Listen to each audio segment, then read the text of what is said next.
meron Division 1, Division 2, na narating natin yung Division 1, na ang siyempre natin, mag-stay tayo doon at mas mataas yung marating. Ganon din ba? At kung ganon din, your thoughts, mahabang lakbayin yung narating natin Division 1.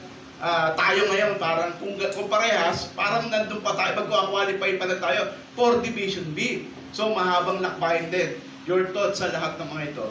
Well, again, yung thoughts ko, it's really, we go back from the start. Kasi, if I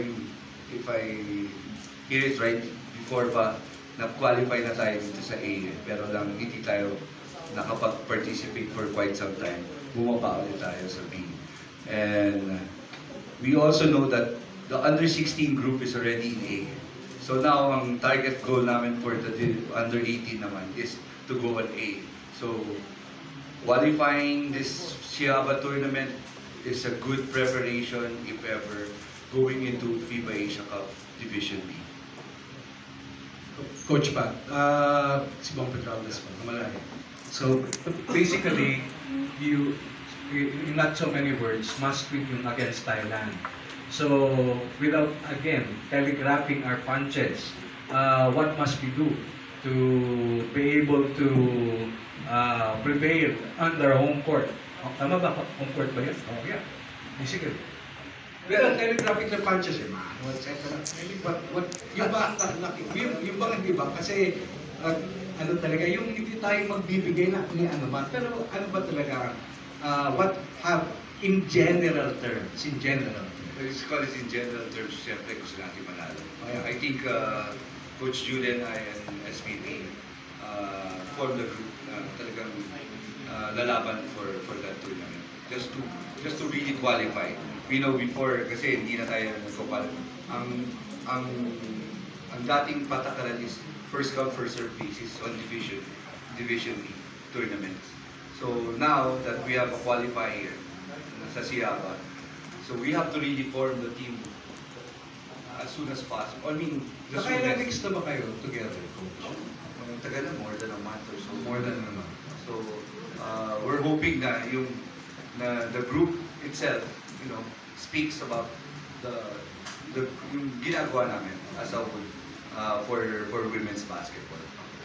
Again, without telegraphing your punches, what is the strength of this team? They have talent, definitely.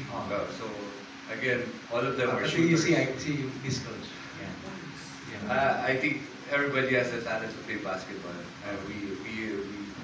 We went around the whole country, from Cebu, Davao, Metro Manila, to Cagayan de Oro.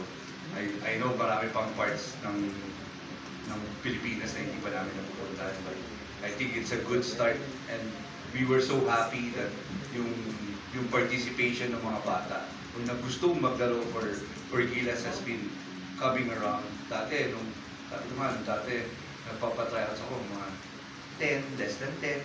Now it's about 80